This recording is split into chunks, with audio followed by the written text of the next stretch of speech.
Explore India with विकास में आपका स्वागत है। आज हम गोवा ट्रिप के बारे में बात करते हैं। गोवा देश का एक प्रमुख पर्यटन स्थल है। गोवा में देश ही नहीं दुनिया भर के टूरिस्ट घूमने के लिए आते हैं। यदि आप गोवा घूमने की योजना बना रहे हैं तो गोवा कैसे पहुँचें, ये आपके सामने सबसे बड़ा सवाल होता है। गौरतलब है कि देश के सभी बड़े शहरों से गोवा तक सीधी रेल सेवा, बस सेवा तथा हवाई सेवा उपलब्ध है। यदि आपके पास समय की कमी है तथा बजट संबंधित कोई दिक्कत नहीं है तो आप फ़्लाइट से गोवा जाइए। यदि आप 1 से 2 महीने पहले गोवा जाने की इकोनॉमी फ़्लाइट बुक कर लेते हैं तो फ़्लाइट का किराया प्रति व्यक्ति 2000 से 3000 रुपये के बीच ही पड़ेगा तथा आप अपने गृह नगर से फ़्लाइट से केवल 1 से 2 घंटे में गोवा पहुंच जाएंगे। यदि आप ट्रेन से गोवा आते हैं तो ट्रेन का किराया तो बहुत कम लगेगा, परंतु गोवा तक पहुँचने में समय 1 से 2 दिन लग जाएंगे। बस से भी गोवा पहुंचने में काफ़ी समय लगेगा, इसलिए हमारा आपको सुझाव है कि आप फ्लाइट से ही गोवा जाइए। गोवा पहुंचने के बाद आप एयरपोर्ट, रेलवे स्टेशन अथवा बस स्टैंड से अपनी ऑनलाइन बुक होटल तक टैक्सी से जाएं। गोवा में आप होटल ऐसी बुक कीजिएगा जो बीच के पास हो। अपनी होटल में चेक इन करने के उपरांत आप अपनी होटल में चाय नाश्ता करें तथा उसके बाद अपनी होटल के पास जो भी बीच हो वहाँ घूमने निकल जाएं। आप समुद्र के पानी में खूब एंजॉय करें। डिनर भी आप बीच पर जो सैकड़ों रेस्टोरेंट्स होते हैं वहाँ ही करें। डिनर करने के उपरांत आप अपनी होटल में आकर रेस्ट करें। इस प्रकार खूबसूरत गोवा में आपका पहला दिन समाप्त होता है। अगले दिन आप अपनी होटल में सुबह का ब्रेकफास्ट करें तथा गोवा घूमने के लिए आप होटल से बाहर निकल जाएं। होटल के बाहर ही आपको किराए पर स्कूटर, बाइक तथा कार देने वाले ट्रैवल एजेंट मिल जाएंगे। आप वहां से अपनी मनपसंद गाड़ी किराए पर ले सकते हैं। स्कूटर का एक दिन का किराया केवल 250 रुपये होता है, बाइक का किराया 350 रुपये तथा कार का किराया 800 से 1000 रुपये के लगभग होता है। ये वाहन किराए पर लेने के लिए आपको अपने आधार कार्ड या ड्राइविंग लाइसेंस की फ़ोटोकॉपी ट्रैवल एजेंट को देनी होती है। एक बात और ध्यान रखें कि आप जो भी गाड़ी किराए पर लेते हैं उसका फ़ोटो अपने मोबाइल में खींच लें तथा उस वाहन का RTO रजिस्ट्रेशन नंबर भी नोट कर लें।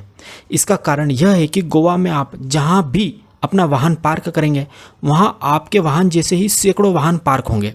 यदि आप अपनी गाड़ी का नंबर याद रख लेंगे तो आपको अपनी गाड़ी खोजने में ज़्यादा समय वेस्ट नहीं करना पड़ेगा। वाहन किराए पर लेने के बाद आप सबसे पहले अपने वाहन में पेट्रोल डलवाएं, क्योंकि जब आप गाड़ी किराए पर लेते हैं तो गाड़ी किराए पर देने वाले गाड़ी में लगभग आधा लीटर पेट्रोल ही देते हैं।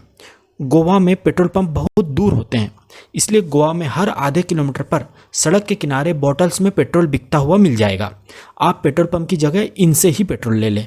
हालांकि यह पेट्रोल आपको 5 से 10 रुपये ज़्यादा महंगा पड़ेगा, परंतु आप 10 से 12 किलोमीटर दूर स्थित पेट्रोल पंप पर जाने से बच जाएंगे। गाड़ी किराए पर लेने के बाद आप गोवा का सबसे प्रसिद्ध कलिंगट अथवा बागा बीच देखने जाएं। इस बीच पर आप dolphin ride, parasailing, banana boat ride, water scooter आदि वाटर एक्टिविटीज़ को अपने परिवार के साथ एंजॉय कीजिए। यह सारी वाटर एक्टिविटीज़ आप यदि एक साथ बुक करते हैं तो आप बहुत कम पैसे में यह सारी एक्टिविटीज़ एंजॉय कर पाएंगे। इन सारी वाटर एक्टिविटीज़ में आपको 3 से 4 घंटे का समय लगेगा। यह एक्टिविटी करने के बाद आप बीच पर ही किसी रेस्टोरेंट में लंच कर लें। इसके बाद आप अगोड़ा फोर्ट, चापोरा फोर्ट तथा सिंक्वेरियम फोर्ट देखने जाएं। इन फोर्ट्स को देखने में आपको 3 से 4 घंटे का समय लगेगा। गोवा के फोर्ट्स देखने के बाद आप अपने होटल में या किसी अन्य रेस्टोरेंट में डिनर करें तथा अपने होटल में आकर रेस्ट करें। तीसरे दिन आप सुबह का ब्रेकफास्ट अपने होटल में जल्दी से कर लें तथा सीधे कलिंगट बीच पर स्थित कलिंगट रेसिडेंसी होटल पर 8 बजे तक पहुंच जाएं। इसी होटल के रिसेप्शन से आप साउथ गोवा बस ट्रिप बुक कर लें। इस ट्रिप का किराया AC बस से केवल 350 रुपये है। बस आपको इसी होटल से 8:30 बजे पिक करेगी तथा आपको साउथ गोवा के महत्वपूर्ण टूरिस्ट स्पॉट्स दिखाकर रात को 8:30 बजे इसी होटल पर छोड़ देगी। आप यह ट्रिप ऑनलाइन भी बुक कर सकते हैं। गोवा टूरिज्म डिपार्टमेंट की यह बस आपको ओल्ड गोवा के चर्च जैसे Basilica of Bom Jesus, Saint cathedral church, Shri Mangesh temple, Shri Shanta Durga temple, big foot, Portuguese house तथा साउथ गोवा के बीच का अच्छे से भ्रमण कराएगी। गोवा टूरिज्म की होटल फार्मागुड़ी रेसिडेंस में यह बस लंच के लिए भी रुकती है। लंच आपको अपने पैसे से करना होता है। लंच टूर पैकेज में शामिल नहीं होता है। फार्मागुड़ी रेसिडेंसी का भोजन बहुत ही टेस्टी तथा रीजनेबल होता है। गोवा टूरिज्म की यह बस आपको घूमने के लिए भी काफ़ी समय देती है, जिससे आप आराम से इन टूरिस्ट प्लेसेस को अच्छे से एक्सप्लोर कर पाएंगे। यह बस आपको कलिंगड रेसिडेंसी में रात को 8:30 बजे छोड़ देगी, जहां से आप अपने स्कूटर से या टैक्सी से अपनी होटल आराम से 5 से 10 मिनट में पहुंच जाएंगे।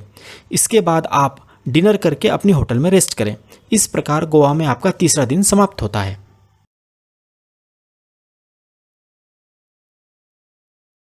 चौथे दिन आप सुबह का ब्रेकफास्ट करें तथा दूध सागर वाटरफॉल देखने के लिए अपनी स्कूटर से या अपनी कार से निकल जाएं। यह वही झरना है जिसे चेन्नई एक्सप्रेस मूवी में दिखाया गया था। यह वाटरफॉल सड़क मार्ग से पणजी से 60 किलोमीटर दूर स्थित है। दूध सागर वाटरफॉल से लगभग 15 किलोमीटर पहले ही आपको अपनी गाड़ी पार्क करनी होती है तथा आगे की यात्रा वहां पर वन विभाग द्वारा स्वीकृत एवं अधिकृत जीप से ही करनी होगी। इस जीप का किराया 400 रुपये प्रति व्यक्ति होता है तथा फॉरेस्ट एंट्री फीस तथा लाइफ जैकेट फीस 50-50 रुपये अलग से देनी होती है। इस प्रकार 500 रुपये प्रति व्यक्ति खर्च इस वाटरफॉल को देखने में आता है। इस वाटरफॉल को देखने के लिए आपको जीप जिस जगह छोड़ देगी वहाँ से आपको पैदल भी बहुत चलना पड़ेगा। यदि आपके साथ छोटे बच्चे तथा बुजुर्ग लोग हैं तो आप इस वाटरफॉल को देखने मत जाइएगा, क्योंकि इस वाटरफॉल तक पहुंचने का रास्ता फिसलन भरा तथा ऊबड़ खाबड़ है। जिस जीप से आप दूध सागर वाटरफॉल देखने जाते हैं उसका ड्राइवर आपको केवल 1.5 घंटे का ही समय इस झरने को देखने के लिए देता है तथा केवल 1.5 घंटे में ही आपको वापस अपनी जीप तक लौटकर आना पड़ता है तथा वह जीप वापस आपको आपकी गाड़ी जहां पार्क है वहां छोड़ देती है। इसलिए आप इस झरने को ठीक तरह से एक्सप्लोर नहीं कर पाते हैं। इस वाटरफॉल के पास खाने पीने की भी कोई अच्छी रेस्टोरेंट नहीं है, इसलिए आप अपने साथ कुछ खाने पीने का सामान जरूर ले जाइएगा। यह वाटरफॉल पूरे साल भर बहता रहता है, परंतु वर्षा ऋतु में इस झरने तक जाना बहुत खतरनाक माना जाता है। यदि आप वर्षा ऋतु में गोवा जा रहे हैं तो भूलकर भी इस झरने को देखने मत जाइएगा। गौरतलब है कि पहले ट्रेन द्वारा भी इस झरने को देखा जा सकता था, परंतु कोंकण रेलवे ने झरने वाले स्थान पर ट्रेन को रोकने की मनाही कर दी है, तो आप इस वाटरफॉल को अब ट्रेन द्वारा नहीं देख सकते हैं। हमारी आपको सलाह है कि यदि आपके पास पूरा एक दिन हो तथा आप पूरी तरह फिट हों तो ही इस झरने को देखने जाइएगा। इस वाटरफॉल को देखने के बाद आप वापस अपनी होटल में आकर डिनर करें तथा रेस्ट करें। 5वें दिन आप अपने होटल में सुबह का नाश्ता करें तथा कलिंगड बीच अथवा बागा बीच पर आ जाएं। यहाँ से आप dolphin boat ride trip book करें। डॉल्फिन बोट राइड ट्रिप का प्रति व्यक्ति किराया 300 रुपये होता है।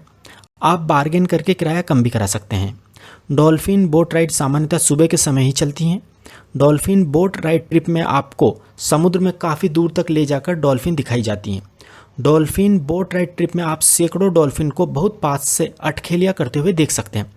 इस डॉल्फिन बोट राइड ट्रिप में आपको लगभग 2 घंटे का समय लगेगा। डॉल्फिन बोट राइड करने के बाद आप बीच पर फ़ोटो क्लिक करा सकते हैं। बीच पर बहुत सारे प्रोफेशनल फ़ोटोग्राफर्स होते हैं जो कि आपके बहुत सुंदर फ़ोटो क्लिक करेंगे। इसके बाद आप वहीं किसी अच्छे से रेस्टोरेंट पर लंच करें तथा उसके बाद आप अपने परिवार के साथ बीच शेक्स पर आराम करें। गौरतलब है कि बीच शेक्स एक प्रकार की आराम करने की कुर्सियां होती हैं जो कि बीच की रेत पर लगी होती हैं तथा इनके ऊपर बड़े बड़े रंगीन छाते लगे होते हैं। इन बीच शेक्स कुर्सियों का किराया 100 रुपये प्रति घंटे होता है।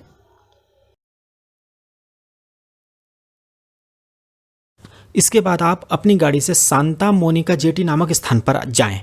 यह पणजी के पास है। इस जगह से गोवा की मांडवी नदी में जो क्रूज़ चलते हैं उनमें बैठा जा सकता है। आप इवनिंग क्रूज़ अथवा सनसेट क्रूज़ बुक करें। इसका किराया 200 रुपये प्रति व्यक्ति होता है। यह क्रूज़ आपको लगभग 1 घंटे तक नदी में घुमाते हैं। इस दौरान क्रूज़ पर गोवा के कल्चरल प्रोग्राम भी होते हैं। यदि आपका मन गोवा के कैसीनो को देखने का हो तो आप इसी जगह से गोवा के कैसीनो में भी जा सकते हैं। कैसीनो की एंट्री फीस 3000 रुपये से 6000 रुपये के बीच होती है। इसमें रात का डिनर भी शामिल होता है तथा कैसीनो में खेलने के लिए कुछ चिप्स भी फ्री में मिलती हैं। परंतु आप यह ध्यान रखें कि कैसीनो में आप 18 वर्ष से कम उम्र के अपने बच्चों को नहीं ले जा सकते हैं। क्रूज़ तथा कैसीनो में एंजॉय करने के बाद आप अपनी होटल में आकर रेस्ट करें। इस प्रकार आपका गोवा में 5वां दिन समाप्त होता है। छठे दिन आप सुबह अपनी होटल में ब्रेकफास्ट करें तथा अपनी किराए से ली गई गाड़ी वापस कर दें। इसके बाद आप होटल से चेकआउट करें तथा टैक्सी के द्वारा एयरपोर्ट, रेलवे स्टेशन अथवा बस स्टैंड पहुंच जाएं। इसके बाद आप अपने गृह नगर की ओर प्रस्थान करें। इस प्रकार आपकी खूबसूरत गोवा ट्रिप खूबसूरत यादों के साथ समाप्त होती है। अब हम इस 6 दिन की गोवा ट्रिप के अधिकतम खर्च की बात करते हैं। 4 लोगों का आने जाने का फ्लाइट का कुल किराया 16,000 रुपये। 4 लोगों का 6 दिन का टैक्सी या स्कूटर का कुल किराया 6,000 रुपये। 4 लोगों का 6 दिन का होटल का किराया 6,000 रुपये। 4 लोगों का 6 दिन का भोजन का खर्च 10,000 रुपये। 4 लोगों का 6 दिन का एक्टिविटी का कुल खर्च 8,000 रुपये। 4 लोगों का गोवा में 6 दिन का अधिकतम कुल खर्च 46,000 रुपये। इसे हम 4 से डिवाइड करते हैं तो प्रति व्यक्ति अधिकतम कुल खर्च 11,500 रुपये आएगा। इस प्रकार आप केवल 11,500 रुपये में शानदार तरीके से फ्लाइट को शामिल करते हुए गोवा घूम सकते हैं। यदि आप फ्लाइट की जगह ट्रेन या बस से गोवा आते हैं तो यात्रा खर्च 16,000 रुपये से घटकर केवल 6,000 रुपये ही आएगा तथा 4 लोगों की इस गोवा यात्रा का कुल खर्च 36,000 रुपये ही आएगा। इस प्रकार प्रति व्यक्ति खर्च भी 11,500 रुपये से घटकर केवल 9,000 रुपये ही आएगा। तो अब इंतज़ार मत कीजिए, जल्दी ही गोवा घूमने का प्लान बनाइए। यदि आपको हमारी जानकारी सही तथा उपयोगी लगी हो तो प्लीज़ हमारे चैनल एक्सप्लोर इंडिया विद विकास को सब्सक्राइब जरूर कीजिएगा। Thank you.